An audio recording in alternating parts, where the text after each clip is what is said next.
эркек өлүүнүдөн мурда бул анализдерди сөзсүз түрдө тапшыруу керек.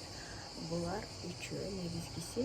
Биринчи бул урогенитальный инфекция деп коет. Эгер буга чейин жыныстык катнаштарга барган болсо,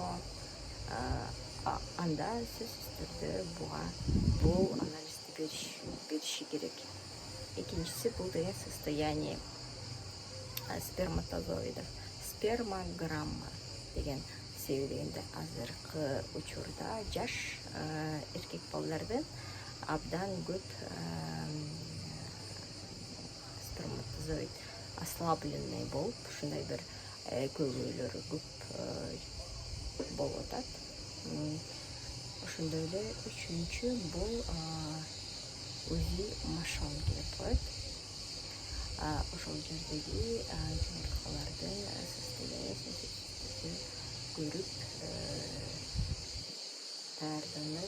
даяр болушу керек.